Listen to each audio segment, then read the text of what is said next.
하실 하나님의 말씀은 요한복음 9장 1절부터 3절까지의 말씀입니다. Today's Bible Scripture is John chapter 9, the verse 1 to 3. The New Testament, John chapter 9, the verse 1 to 3. 우리말로 김종숙 집사님이, 우리 영어로 우리 원면이 형제가 말씀을 공독해 주시겠습니다. 공독하겠습니다. 예수께서 길을 가실 때 날 때부터 맹인된 사람을 보신지라. 제자들이 물어 이르되 랍비여, 이 사람이 맹인으로 난 것이 누구의 죄로 인함이니까? 자기니까? 그의 부모니까?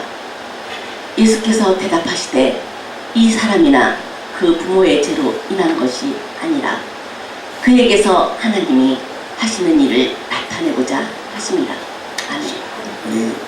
우리 멕시칸 친구들을 위해서는 look at the screen that is the English scripture in English. 자, 원년이 형제 읽어줍니다. A Bible reading, John chapter 9, verse 1 to 3. As he went along, he saw a man blind from birth. His disciples asked him, Rabbi, who sinned this man or his parents that he was born blind? Neither this man nor his parents sinned, said Jesus, but this happened so that the word of God might be displayed in his life. Amen. 아멘. 자, 오늘은 요한복음 9장 1절부터 3절까지의 말씀을 읽어드렸습니다. 우리 친구들 위해서 한 번만 다시 한 번 또 읽어드리는데요. I'm reading for you in the Bible. So, John chapter 9, the verse 1 to 3. As he went along, he saw a man blind from birth. His disciples asked him, Rabbi, who sinned, this man or his parents, that he was born blind? Neither this man nor his parents sinned, said Jesus, but it happened so that the work of God might be displayed in his life. 이 내용이 1절부터 12절까지의 내용을 통해서 우리가 하나님의 은혜를 다시 한번 생각해 볼 수 있는 부분입니다. 본문에 나와 있는 사건이 어떻게 전개되어지느냐 하면, 날 때부터 소경된 사람이 있습니다. 날 때부터 앞을 보지 못하는 사람이 있었죠. 날 때부터 앞을 보지 못하는 사람이 있는 것을 보면서 예수님의 제자들이 예수님께 물어봅니다. 예수님, 저 사람이 날 때부터 소경된 사람이 있는데 저 사람의 죄가 자기의 죄입니까? 아니면 부모님께로부터 온 죄입니까? 라고 예수님께 물어봅니다. 그러자 예수님께서는 뭐라고 대답하십니까? 3절에는 이렇게 이야기하죠. 이 사람이나 그 부모의 죄로 인한 것이 아니라 그에게서 하나님이 하시는 일을 나타내고자 하심이라 라고 예수님께서는 대답을 해주십니다. 바로 이것은 우리에게 무엇을 가르쳐주는 일일까요? 예수님께서 이 하나님의 백성, 날 때부터 소경된 자를 예수님께서는 치료해 주셔서 그의 눈을 뜨게 하십니다. 인간적인 생각으로는 도저히 일어날 수 없는 일이지.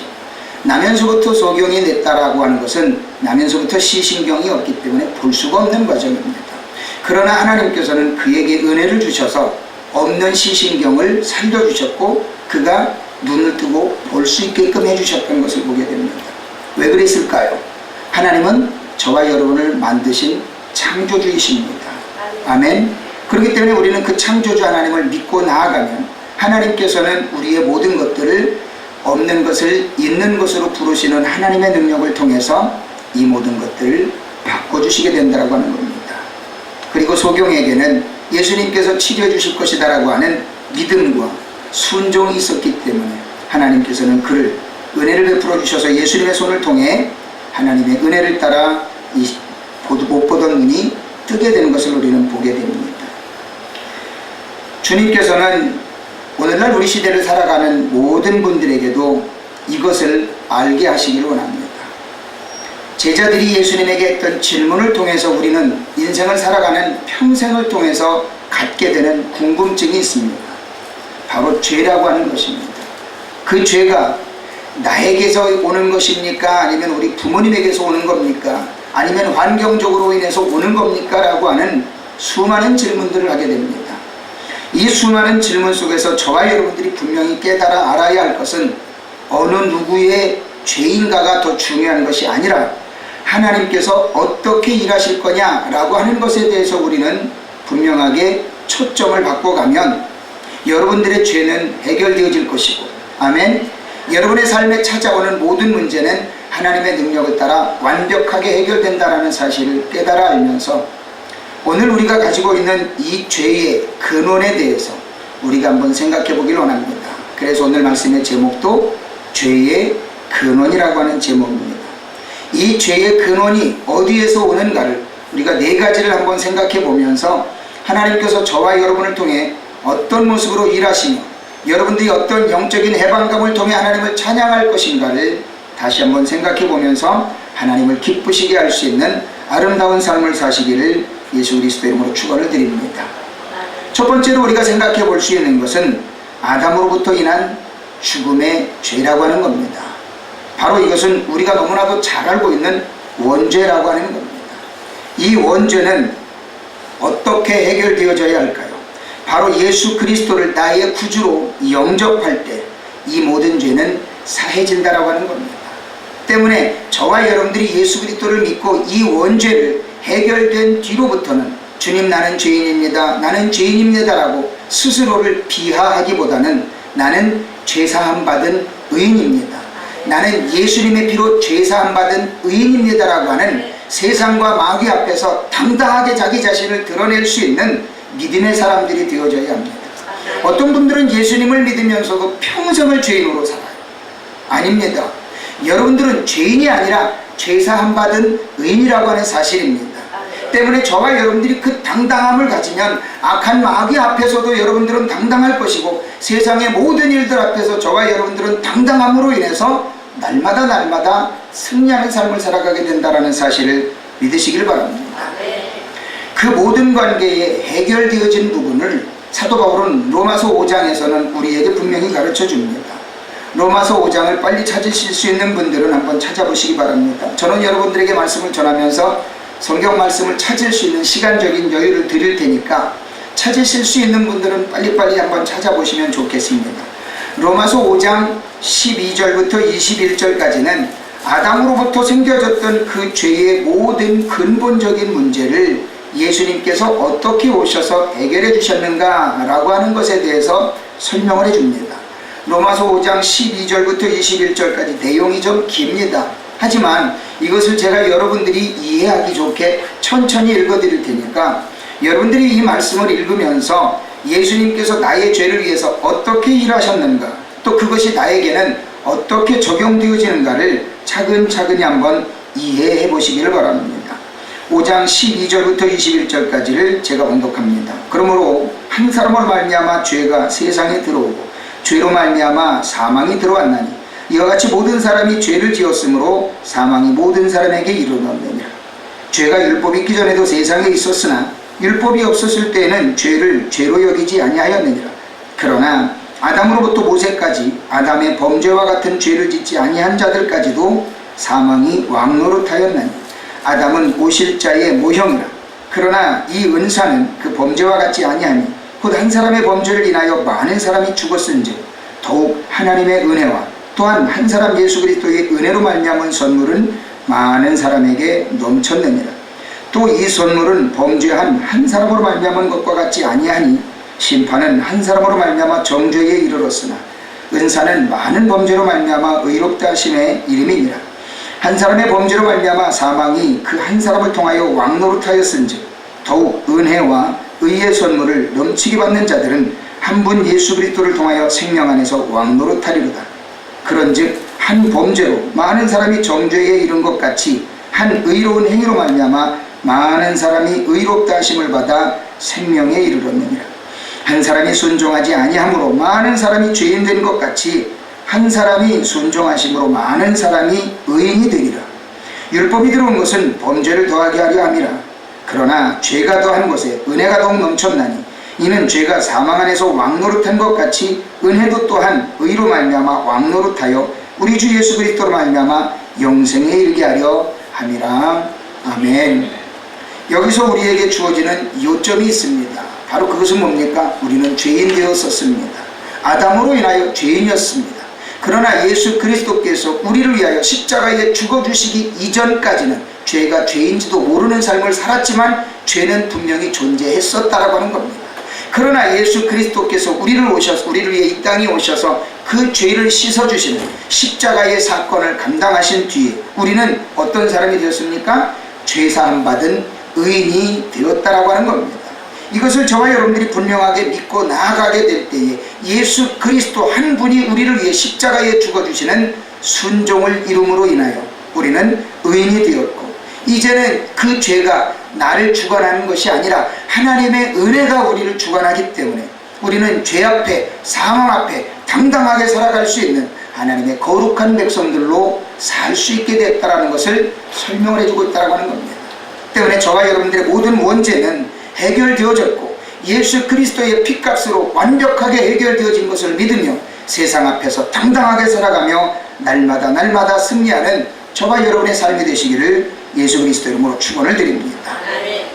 히브리서 4장 14절부터 16절까지도 우리에게 이 은혜를 따라 우리가 하나님의 영광을 위하여 믿음으로 나아가야 할 우리의 마음의 자세를 분명하게 이야기를 해줍니다. 히브리서 4장 14절부터 16절까지는 한번 합독을 해보실 텐데요. 신약성경의 거의 뒷부분 쪽으로 가게 되면 히브리서가 있습니다. 이 히브리서 4장 14절부터 16절까지를 통해 보게 되면 우리가 불신앙한 것으로 인하여 우리의 모든 죄가 씻어졌던 그 모든 것들을 연속적으로 우리의 삶을 통해 역사하실 그 하나님의 은혜를 우리에게 설명해 주기 위해서 히브리 기자가 우리에게 주는 교훈이 있습니다. 히브리 4장 14절부터 16절까지 우리가 천천히 한번 합독을 해보십니다. 시작. 그러므로 우리에게 큰 대제사장이 계시니 승천하시니 곧 하나님의 아들 예수시라. 우리가 믿는 도리를 굳게 잡을지어다. 우리에게 있는 대제사장은 우리의 연약함을 동정하지 못하실 리가 아니요 모든 일에 우리와 똑같이 시험을 받으신 이로되 죄는 없으시니라. 그러므로 우리는 긍휼하심을 받고 때를 따라 돕는 은혜를 얻기 위하여 은혜의 보좌 앞에 담대히 나아갈 것입니다. 아멘. 보십시오. 우리가 항상 죄의식 속에 갇혀 있어야 할 것이 아니라 예수님께서 나를 위해 죽어주신 그 은혜를 따라서 우리는 세상 앞에 악한 환경 앞에 당당하게 나아가면서 하나님 앞에 때를 따라 돕는 은혜를 구함으로 인하여 우리는 복받은 자답게 살아갈 수 있는 것을 히브리 기자가 우리에게 분명히 가르쳐주고 있다고 하는 겁니다. 때문에 사랑하는 성도들이여, 악한 세상 앞에, 악한 마귀 앞에, 불편한 세상 앞에, 험악한 세상 앞에 죄의식 갖지 마시고 당당하게 예수 그리스도께서 나를 위해 죽어주신 그 은혜를 따라 당당하게 살아가시면서 날마다 하나님의 복과 은혜를 누리며 살아가시는 아름다운 삶을 사시기를 예수 그리스도 이름으로 축원을 드립니다. 아멘. 두 번째로 생각해 볼 수 있는 이 죄의 근원은 바로 유전죄입니다. 바로 자녀에게 고통을 주는 부모의 죄입니다. 저는 우리 부모님 세대들이 하는 이야기를 자주 듣고 살았습니다. 자식을 위해서라면 뭘 못하겠냐라고 하는 그 부모들의 한어린 이야기들을 수도 없이 들으며 살았습니다. 그래서 우리 부모님은 시장 통해서 장사하시면서 저를 키우기 위하여 온갖 고생을 하시면서 하셨던 그 모습을 저는 지금도 기억하며 그 부모를 돕기 위하여 저는 저보다 큰 짐자전거를 타고 다니면서 아버지를 도왔던 일들도 기억합니다. 우리가 부모 세대를 생각해 보게 되면 우리가 부모가 된 입장에서 우리 부모의 모든 삶을 이해하고 이제는 부모된 내가 자녀된 삶을 위해서 어떤 모습으로 살아야 될 것이냐 하는 것에 대해서 또한 우리는 분명히 기억하고 우리가 해야 할 일을 생각해 봐야 된다고 하는 겁니다. 자녀가 이 부모의 죄를 혹시라도 깨달았다면 부모의 죄를 내가 대신 하나님 앞에 회개함으로 인하여 부모가 받아야 할 죄를 우리가 받는 불상사가 일어나지 않도록 우리는 분명히 기억하고 나아가야 합니다. 예수님이 십자가에 죽으실 때 빌라도 앞에서 모든 군중들은 이야기를 합니다. 예수를 십자가에 못 박으소서, 못 박으소서 모든 군중들이 외칩니다. 본디오 빌라도가 이야기를 합니다. 이 사람이 죄가 없는 것을 내가 알기 때문에 이 사람을 풀어줄 수는 없다. 그러자 군중들은 계속해서 못 박으라고 이야기를 합니다. 그러면 이 예수를 못 박으면 그 죄는 누가 갚겠냐, 누가 받겠냐라고 이야기를 할 때 모든 군중들이 뭐라고 대답을 했습니까? 이 죄를 우리 후손들에게 돌리소서라고 일제히 군중들이 이야기를 했습니다. 그 죄가 누구에게 돌아갔습니까? 후손들에게 돌아갔습니다. 먼 훗날 예루살렘이 멸망하고 바벨론을 통해 온 세계에 이 이스라엘 백성들이 흩어졌을 때 이스라엘 백성들은 결국에는 어떻게 됐습니까? 최후의 사건 2차 대전 때는 600만 명의 이스라엘 백성들이 학살당하는 불상사를 겪었습니다. 그게 누구의 잘못입니까? 예수님을 십자가에 못 박으라고 외쳤던 당시의 군중들, 메시아를 십자가에 못 박은 그 군중들이 자신들의 잘못을 자기가 아닌 후손들에게 갚게 해달라고 외친 그 고백으로 인해서 그 모든 후손들이 적대국에 의하여 600만 명이, 공식적인 숫자로는 600만 명이지만 비공식적인 숫자로는 더 많다라는 것을 우리는 이미 예상하고 있듯이 그 많은 인원들이 죽었습니다. 왜 그랬을까요? 부모의 잘못입니다. 우리가 주님 앞에 온전하게 나아가 하나님을 섬기고 하나님께서 우리를 통해 하시고자 하는 일들, 우리에게 주고자 하는 그 복을 우리가 받기를 위하여 소망하고 겸손하게 하나님 앞에 나아가 하나님을 예비하면 우리는 그 복을 내가 받는 것이 아니라 천대까지 은혜를 베풀어 주시는 그 하나님 앞에 나만 복 받는 것이 아니라 내 자자손손 후손까지 복을 받는 역사가 있어야 될 것을 저와 여러분들은 분명히 기억하면서 내 하나의 욕심, 내 하나의 실수, 내 하나의 모든 자존심 때문에 하나님 앞에 실수하여 우리 후손들이 복을 받지 못하는 어리석은 일이 일어나지 않도록 우리는 분명히 힘을 써야 된다라고 하는 겁니다. 잠언서 1장 7절부터 9절까지는 우리에게 이렇게 교훈을 합니다. 여호와를 경외하는 것이 지식의 근본이오늘 미련한 자는 지혜와 훈계를 멸시하느니라. 내 아들아, 네 아비의 훈계를 들으며 내 어미의 법을 떠나지 말라. 이는 내 머리에 아름다운 관이요 내 목에 금사슬이니라 라고 이야기를 합니다. 내가 하나님을 온전하게 깨닫고 하나님 앞에 진실되게 서서 하나님의 뜻과 섭리를 깨달아 알게 되면 나로 인하여 내 후손들이 복을 받고 하나님의 은혜와 사랑을 분명하게 깨닫게 된다는 사실입니다. 잠언서 4장 20절부터 23절에서도 분명하게 이야기를 합니다. 내 아들아, 내 말에 주의하며 내가 말하는 것에 네 귀를 기울이라. 그것을 네 눈에서 떠나게 하지 말며 내 마음속에 지키라. 그것은 얻은 자에게 생명이 되며 그의 온 육체에 건강이 됩니다. 모든 지킬 만한 것 중에 더욱 네 마음을 지키라. 생명의 근원이 이에서 남이니라. 오늘 분명히 22절에서는 다시 한번 말씀드립니다. 그것은 얻는 자에게 생명이 되며 그의 온 육체의 건강이 됩니다. 하나님의 말씀을 듣고 지키면 그에게는 생명이 되고 건강이 된다라고 이야기합니다. 여러분들이 복받길 원합니까? 건강하길 원합니까? 하나님의 말씀을 가슴속에 새기며 그것을 그대로 살기를 위하여 애쓰십시오. 그렇게 되면 그것이 여러분들에게는 생명이 되고 여러분들에게는 건강이 된다라고 분명히 잠언서 4장 22절을 말씀하고 있기 때문에 저와 여러분들이 그 말씀을 지키기 위해서 노력하고 내가 조금은 손해본다 할지라도 하나님의 말씀 앞에 분명하게 서면 하나님은 저와 여러분에게 놀라운 복을 주시고 저와 여러분들이 꿈꾸는 모든 것들을 완벽하게 이루어가는 하나님의 능력을 맛보게 된다는 사실을 믿으시기를 바랍니다. 아멘. 그 유전제를 위해서 우리가 해야 될 일이 있다라고 하는 겁니다. 그 유전제를 위해서 우리가 해야 될 일은 뭐냐면 자녀들을 올바르게 가르쳐야 된다라고 하는 겁니다. 내 자녀가 신앙 안에 바로 서지 못하고 내 자녀가 신앙생활을 온전하게 하지 못한다면 우리는 그것에 대한 책임을 부모가 져야 합니다. 그래서 성경에서는 자녀를 생명의 기업으로까지 이야기를 합니다. 이것은 뭘 이야기합니까? 기업은 생명의 유산을 이야기를 합니다. 유산을 기업이라고 표현을 합니다. 여러분들이 여러분의 자녀를 제대로 가르치지 못하면 여러분은 하나님께 책망을 받습니다. 왜일까요?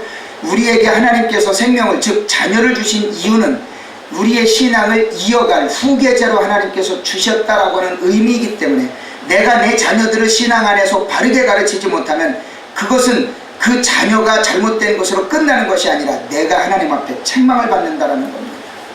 어떤 분들은 지가 알아서 신앙생활 할 텐데 굳이 뭐 꼭 그래야 되냐라고 이야기를 합니다. 자녀를 위해서 신앙생활을 잘하게끔 이야기를 해주면요, 목사님 놔둬요, 지가 알아서 할 텐데 뭐 지가 컸는데 지가 알아서 하겠지 뭘 꼭 부모가 얘기를 해야 됩니까? 라고 이야기하는 부모들이 있어요. 그건 자기 생각입니다. 하나님은 우리에게 그 자녀를 주신 이유가 그 자녀를 통해서 신앙을 이어가게끔 해주신 것이기 때문에 지가 알아서 하게끔 놔둬야 될 부분이 아니라는 거예요. 그냥 지가 알아서 하게끔 놔두면 결국에는 그 책임을 누가 집니까? 내가 져야 된다라는 거예요. 내가 하나님 앞에 책망을 받는다라는 거예요. 내가 하나님 앞에 책망받는 것으로 끝나는 것이 아니라 그 자녀가 이 땅을 살아가는 동안 내내 평생 동안 이 땅에서 고통의 눈물을 흘린다라는 거예요. 누구 때문에? 내가 제대로 가르치지 못한 것 때문에. 내가 제대로 가르치지 못한 것 때문에 내 자녀가 세상을 살아가는 동안에 평생의 고통의 눈물을 흘린다면 그건 누구의 책임이라고요? 부모된 나의 책임이에요.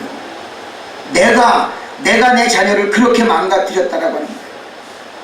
아까도 말씀드렸던 것처럼 자녀를 위해서는 우리 부모 세대가 못할 게 뭐 있냐라고 저는 우리 부모 세대로부터 끊임없이 들어왔던 그 소리입니다. 자녀를 잘 가르치기 위해서 시장통에서 장사하는 그 고통을 마다하지 않았고요. 어렵고 힘든 환경 속에서 돈을 벌어 자녀들을 가르치기 위하여 온갖 노력을 기울였던 그 부모들의 고생을 저는 잊지 못합니다. 하물며 여러분들의 자녀가 복을 받기 위해서 여러분들의 신앙이 반듯하여지고 하나님께 받을 그 복을 위하여 자녀들을 올바르게 가르치는 그 일을 여러분들이 게을리해서는 될까요? 안 될까요? 절대 있어서는 안 될 일이라고 하는 겁니다. 그래서 신명기 6장 4절로 9절에는 이 이스라엘 백성들이 하나님의 영광을 위하여 자녀들을 양육해야 할 것을 하나님께서 분명하게 이야기할 때 이렇게 이야기하십니다. 신명기 6장 4절로 9절에 이스라엘아 들으라. 우리 하나님 여호와는 오직 유일한 여호와시니 너는 마음을 다하고 뜻을 다하고 힘을 다하여 네 하나님 여호와를 사랑하라. 오늘 내가 네게 명하는 이 말씀을 너는 마음에 새기고 내 자녀에게 부지런히 가르치며 집에 앉았을 때든지 길을 갈 때든지 누워있을 때든지 일어날 때든지 말씀을 강론할 것이며 너는 또 그것을 네 손목에 메어 기호를 삼으며 내 미간에 붙여 표로 삼고 내 집 문설주와 바깥문에 기록할지니라. 요즘 세대들은 너무 자존심이 강해가지고요, 부모가 얘기를 하게 되면요 부모보다 더 똑똑하게 대듭니다. 제 얘기가 맞습니까? 틀립니까? 심지어 초등학생 때만 돼도요 뭔가를 이야기하면 자기 주관이 얼마나 뚜렷한지 오히려 부모를 이겨먹어요. 제 얘기가 맞죠? 그래도 신명기 6장 4절로 9절에는 뭐라고요? 어느 때든지 하나님의 말씀을 그들에게 강론하라는 겁니다. 가르치라는 겁니다. 듣든지 안 듣든지 강론해야 됩니다. 왜요? 하나님이 그 마음을 열어주시기 때문에 여러분들은 그 마음의 문을 열기 위해서 그 자녀들이 듣든지 안 듣든지 계속해서 하나님의 말씀을 전해야 되는 겁니다. 어느 순간 하나님께서 그들의 마음을 열어주십니다. 그들의 마음을 열어주시면 하나님께서 그들에게 복을 주신다라고 하는 겁니다. 다시 한번 말씀드립니다. 지가 알아서 하겠지? 아닙니다. 여러분부터 그 생각을 바꿔야 합니다. 지가 컸는데 지가 알아서 하겠지? 아닙니다. 여러분들의 책임이 더 큽니다. 지가 알아서 하겠지라고 하는 그 책임 전가는 하나님께서 여러분에게 물을 대가입니다. 하나님은 자기 자신을 합리화시키기 위해서 지가 알아서 하겠지라고 하는 그 대답 결코 원치 않으십니다. 여러분이 그 자녀를 위해서 얼마나 마음 쓰며 그것을 외치느냐에 따라서 하나님께서는 분명히 우리에게 복을 주신다는 겁니다. 욥기 1장에서는 욥이 자녀들을 위하여 했던 그 일들을 우리는 너무나도 잘 알지 않습니까? 10명의 자녀들이 생일 파티를 합니다. 생일 파티를 하는 동안에 그 자녀들이 생각으로라도 죄를 지었을까봐 자녀의 숫자인 10명의 번제를 하나님 앞에 고스란히 드립니다. 그러면서 그들이 생각으로 지었던 죄까지라도 하나님 깨끗이 씻어주세요 라고 욥은 하나님 앞에 번제를 드리며 그들의 죄를 회개합니다. 레위기와 신명기에서는 하나님 앞에 제사를 드려야 하는 제사의 종류를 이야기를 합니다. 하나님 앞에 드릴 죄, 우리의 모든 죄를 씻어야 할 죄, 그리고 사람과 사람 사이에 있어서 지었던 죄, 그 죄의 종류를 다 열거하면서 하나님 앞에 이러이러한 제사를 드려야 된다고 이야기를 합니다. 욥은 자녀들을 위한 회개의 번제를 하나님 앞에 10명의 숫자를 그대로 드립니다. 어떤 분들은 교회에 들어오면서 가장 놀라는 부분이 그거예요. 돈에 인색한 사람이 가장 먼저 들어와서 성전에 있는 헌금함을 보면서 아니 이놈의 교회는 헌금 종류가 왜 이렇게 많아? 무슨 감사원금, 생일감사원금, 무슨 승진감사원금, 무슨 감사원금 종류가 왜 이렇게 많아라고 불평불만을 하더랍니다. 근데 그것이 결코 틀린 이야기가 아닙니다. 레위기 민수기에서는 분명히 우리에게 가르쳐주는 제사의 종류가 뭡니까? 번제, 소제, 화목제, 속죄제, 속건제, 이 5개의 제사를 또 분류별로 나눠서 이러이러한 제사는 이런 제물로, 이러이러한 제사는 이런 제물로 이렇게 드려라라고 하는 여러 가지 제사의 방법을 가르쳐 줍니다. 왜요? 우리가 짓는 죄의 종류가 너무나도 많기 때문에, 우리가 하나님 앞에 감사드려야 할 종류도 많기 때문에 감사의 제사, 회개의 제사 종류별로 하나님께서 다 나눠놓고 하나님께서 영광 받으시길 원하신다는 거예요. 때문에 여러분들이 일이 있을 때마다 때마다 감사헌금 드려야 되고 회개헌금 드려야 되는 게 맞는 얘기입니까? 틀린 얘기입니까? 당연히 맞는 얘기죠. 우리 목사님은 맨날 돈만 밝혀 그러면서 흉본다면 그거는 어쩔 수 없는 거죠. 그건 그분의 신앙이 그렇게밖에 준비 안 됐으니 어쩔 수 없는 일이고요. 하나님은 분명히 우리에게 원하는 게 그거예요. 내 마음을 받아주시길 원하시고 그 예물 속에 담겨있는 내 마음의 중심을 보기를 원하신다라고 하는 거예요. 때문에 우리는 하나님 앞에 나아갈 때 부모가 지은 그 모든 죄를 이제는 내가 회개할 수 있어야 하고 자녀를 위한 그 죄를 내가 하나님 앞에 고백할 수 있는 그런 삶으로 분명히 나아가야 될 것을 믿으시면서 하나님 앞에 당당하게 나아가 복을 받는 여러분들이 되시기를 예수 그리스도 이름으로 축원을 드립니다. 세 번째로 우리가 생각해 볼 수 있는 것은 우리가 날마다 살아가면서 하루하루 살아가면서 짓는 죄가 있습니다. 그것은 뭡니까? 당사자가 짓는 죄입니다. 바로 자범죄죠. 우리가 하루하루 매 순간마다 살아가면서 짓는 죄가 있습니다. 생각으로도 죄를 짓죠. 입술로도 죄를 짓죠. 마음으로도 죄를 짓죠. 이 모든 것들을 어떻게 해결하실 겁니까? 우리는 내가 짓는 죄를 하나님 앞에 날마다 회개해야 합니다.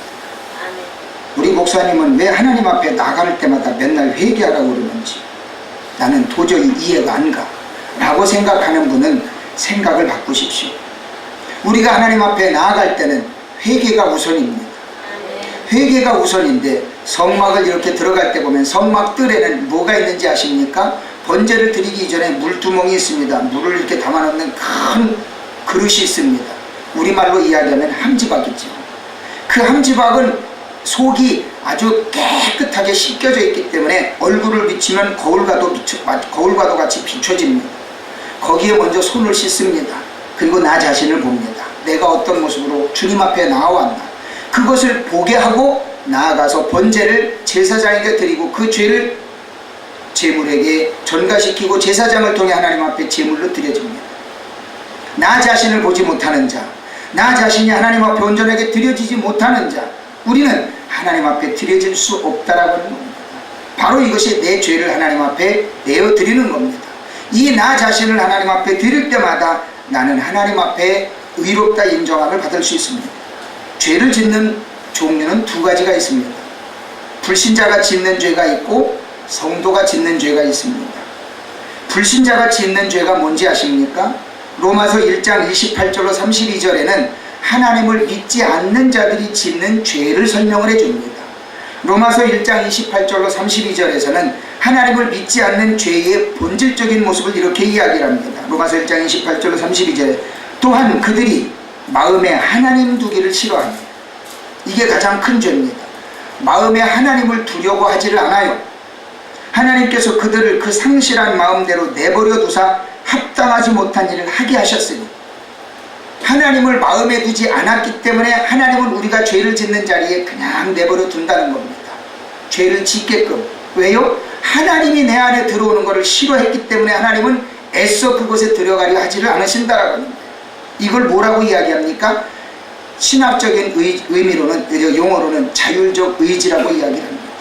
우리들이 흔히 쓰는 말이기도 하죠. 이 자율적 의지에 의하여 우리가 신앙을 거부하면 우리는 신앙을 가지는 자가 될 수 없습니다. 자율적인 의지를 통해서 내가 신앙을 갖기 위해 노력할 때 하나님은 내 마음에 들어오십니다. 그렇지 못한 자가 어떤 죄를 집니까? 곧 모든 불의, 추악, 탐욕, 악의가 가득한 자요, 시기, 살인, 분쟁, 사기, 악독이 가득한 자요, 수군수군하는 자요, 비방하는 자요, 하나님께서 미워하시는 자요, 능욕하는 자요, 교만한 자요, 자랑하는 자요, 악을 도모하는 자요, 부모를 거역하는 자요, 우매한 자요, 배약하는 자요, 무정한 자요, 무자비한 자라. 그들이 이 같은 일을 행하는 자는 사형에 해당한다고 하나님께서 정하심을 알고도 자기들만 행할 뿐 아니라 또한 그런 일을 행하는 자들을 옳다 하느니라. 하나님을 알지 않는 자, 하나님을 알려고 하지 않는 자가 짓는 모든 죄를 함께 지으면서도 그 죄를 짓는 사람을 잘했다고 박수 쳐줘요. 요즘은 죄가 죄인 줄을 몰라요. 그리고 죄가 죄라고 지적해주는 사람을 대적합니다. 왜 나를 공격하냐라고. 죄가 죄인 것을 이야기해줘야 하는 그 학교에서조차도 죄를 이렇게 짓는 거다라고 가르쳐줘요. 제 얘기가 맞습니까? 틀립니까? 오늘날 이 세대가 얼마나 악해졌으면 죄를 지으라고 가르칩니다. 왜 그럴까요? 죄가 죄인 줄을 모르는 세대에 살고 있기 때문에 우리는 이 모든 것들 속에서 벗어나야 합니다. 자범죄를 짓는 종류 두 번째는 성도가 짓는 죄가 있습니다. 성도가 짓는 죄가 뭐냐면 디모데후서 3장 1절부터 5절까지입니다. 디모데후서 3장 1절부터 5절까지는 성도가 지을 만한 죄에 대해서 이렇게 이야기합니다. 너는 이것을 알라. 말세에 고통하는 때가 이르러 사람들이 자기를 사랑하며 돈을 사랑하며 자랑하며 교만하며 비방하며 부모를 거역하며 감사하지 아니하며 거룩하지 아니하며 무정하며 원통함을 풀지 아니하며 모함하며 절제하지 못하며 사나우며 선한 것을 좋아하지 아니하며 배신하며 조급하며 자랑하며 쾌락을 사랑하기를 하나님 사랑하는 것보다 더하며 경건의 모양은 있으나 경건의 능력은 부인하니 이 같은 자들에게서 네가 돌아서라. 믿는 사람들이 죄를 짓는 종류의 핵심은 뭐냐면요, 하나님을 알면서도 내가 하나님을 섬긴 것처럼, 내가 하나님 앞에 온전하게 예배 드린 것처럼 자기 자신을 가식으로 덮습니다. 그리고 하나님보다 돈을 더 사랑합니다. 그리고 하나님보다 쾌락을 더 사랑합니다. 이것이 믿는 사람들이 짓는 죄입니다. 겉으로는 내가 하나님을 잘 섬기는 것처럼 모든 사람들에게 자기 자신을 자랑합니다. 나 이런 사람이야, 나 기도 많이 하는 사람이야, 나 성경 잘하는 사람이야, 이렇게 자기 자신을 늘 포장합니다. 그러면서 속은 비어 있습니다. 디모데후서 3장 1절로 5절까지를 분명히 우리에게 이걸 가르쳐줍니다. 이것은 우리에게 어떤 죄를 짓는 것을 이야기합니까? 경건의 모양은 있으나 경건의 능력은 부인하는 잘못된 신앙을 가진 자라고 이야기합니다. 그렇기 때문에 이런 자들에게서 돌아서야 될 것을 이야기합니다. 우리 모두가 하나님 앞에 자범죄를 날마다 회개하고 하나님의 은혜를 구하는 여러분이 되시기를 예수 그리스도 이름으로 축원드립니다. 네 번째로 생각해 볼 수 있는 죄의 근원은 우리 모두가 다 책임감을 가져야 하는 죄입니다. 바로 이것은 민족의 죄입니다. 민족의 죄는 누가 책임져야 합니까? 우리 모두가 책임져야 할 죄입니다. 많은 사람들은 정치인들을 욕합니다. 나쁜 놈, 못된 놈, 도둑놈 해가면서 우리 민족의 지도자들을 욕합니다.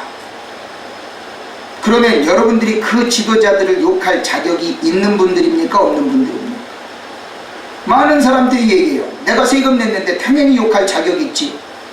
내가 세금 내고 내가 백성이고 내가 국민이니까 당연히 욕할 자격이 있지라고 이야기를 합니다. 천만의 말씀입니다. 여러분들이 자격만 가지고 있다면 의무는 왜 생각 안 합니까? 여러분들이 정치인들을 욕할 자격이 있다면 여러분들이 정치인들을 위해서 해야 할 의무는 왜 생각 안 합니까? 그 의무가 뭡니까? 여러분들이 그들을 올바르게 뽑아야 하고 그 뽑아놓은 뒤에 그들을 위해서 기도해야 할 의무, 그들이 바른 길을 가게끔 여러분들이 조언해야 할 그 의무, 그거는 왜 생각 안 합니까?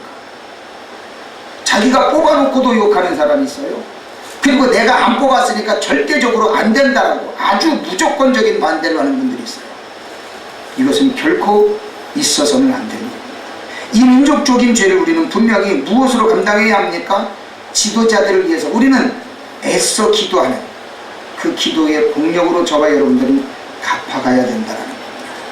이래야만 하나님께서 저와 여러분에게 은혜를 주시고 하나님의 영광을 나타내게 된다는 겁니다. 하나님은 이스라엘 백성들이 깨닫도록 하기 위해서 선지자들을 보내셨습니다. 이사야 선지자에게는 패역한 자와 죄인을 함께 패망하고 여호와를 버린 자도 멸망할 것이라 라고 하나님께서 그에게 강력한 메시지를 주면서 그들을 이스라엘 민족을 깨우치는 도구로 삼아주셨습니다. 예레미야 선지자에게는 이렇게 명령하시면서 가르쳐 주십니다. 그러므로 내가 다시 싸우고 너희 자손들과 싸우리라 여호와의 말씀입니다. 그러면서 이스라엘 백성들을 통해서 하나님께서는 이 예레미야 선지자에게 가서 그 백성들이 잘못한 죄를 지적할 때 이렇게 지적하라고 가르쳐줍니다. 내 백성이 두 가지 악을 행하였나니 곧 그들이 생수의 근원되는 나를 버린 것과 스스로 웅덩이를 판 것인데 그것은 그 물을 가두지 못할 터진 웅덩이들이더라 라고 이야기합니다. 에스겔 선지자에게도 이야기를 합니다. 에스겔 선지자에게는 너무나도 철저하게 에스겔 선지자를 하나님께서 육체적인 고행을 주면서 그 이스라엘 백성들을 위해서 일을 하게 하신 것을 오후 예배 나오셨던 모든 분들은 다 아시죠? 에스겔 선지자가 기이한 행동을 하게끔 하면서 이스라엘 백성들을 깨우치게 하십니다. 그러면서 하나님은 에스겔 선지자에게 이스라엘 백성들이 듣든지 아니 듣든지 외치라고 이야기를 합니다. 가장 중요한 핵심은 그겁니다. 하나님의 백성들이 듣든지 안 듣든지 너는 무조건 전해라. 네가 돌 맞아 죽더라도 칼 맞아 죽더라도 너는 분명히 전해라라고 이야기합니다. 오늘날 대한민국의 기독교를 비롯한 모든 세계의 하나님의 종들이 실수하는 부분들이 뭔지 아십니까? 백성들이 듣기 좋은 설교에만 귀를 기울이게끔 한다는 겁니다. 하나님의 종들은 어떤 사명감을 가지고 가야 합니까? 구약시대의 선지자들과 같은 선지자적인 사명을 가지고 이 백성들의 죄악을 짚어줘야 합니다. 선지자는 뭡니까? 하나님의 뜻을 전하는 것이 선지자입니다. 제사장들은 누굽니까? 하나님 앞에 올바른 제사를 드리도록 준비된 분들이 제사장들입니다. 선지자들은 하나님의 뜻을 전하는 자들이어야 합니다. 오늘날 이 시대의 하나님의 종들은 선지자적인 제사장적인 직분들을 다 감당할 수 있어야 되는 것이 오늘날의 하나님의 종들입니다. 이것을 위해 선택된 우리 하나님의 종들은 밤마다 하나님 앞에 부르짖어 기도해야 하고 새벽마다 기도해야 하고 백성들의 죄를 일깨워줘야 합니다. 복받으라고만 외칠 것이 아니라 백성들이 잘못한 것들을 지적해주고 그들이 하나님 앞에 회개하도록 해줘야 하는 것이 하나님의 종들의 임무입니다. 오늘 말씀의 결론을 드립니다. 오늘 말씀 속에 나와 있는 나면서부터 장님된 눈먼자가 하나님 앞에 치료를 받습니다. 질병과 장애는 죄로 인해 올 수도 있습니다. 하지만 잘못된 생활의 결과로도 올 수 있는 것이 이 질병입니다. 그러나 우리는 분명히 깨달아 알아야 할 것이 있습니다. 질병으로 인하여 왔든 죄로 인하여 왔든 이 질병이 우리에게 오게 될 때 우리는 어떻게 해야 합니까? 하나님께서 일하실 것을 우리는 분명히 바라볼 수 있는 눈을 떠야 합니다. 이 영적인 눈을 뜨지 못하면 우리는 그 질병에 눌려서 더더욱이나 우리의 죄의 문제도 해결하지 못하고 그 죄와 질병에 눌려있게 됩니다. 아담과 하와가 에덴 동산에서 쫓겨날 때 그 환경의 모습을 두 가지로 이야기합니다. 그게 뭐죠? 가시덤불과 엉겅퀴입니다. 즉 죽음과 질병을 대표하는 대명사가 바로 가시덤불과 엉겅퀴입니다. 목사님, 의학이 발달해서요 못 고칠 병이 어디 있습니까? 라고 질문합니다. 그러나 착각하지 마십시오. 고칠 수 있는 질병도 못 고치고 죽는 사람이 얼마나 많습니까? 하나님이 은혜 주시지 않으면 아무런 소용이 없다라고 하는 겁니다. 여러분들이 죄의 근본적인 문제를 다 하나님 앞에 가지고 나아가서 해결받을 때 우리는 질병도 해결받고 죄도 해결받고 하나님 앞에 행복한 삶을 살 수 있다는 것을 깨달아 하시면서 하나님께서 일하시는 것을 바라보는 저와 여러분이 되시기를 예수 그리스도의 이름으로 축원드립니다.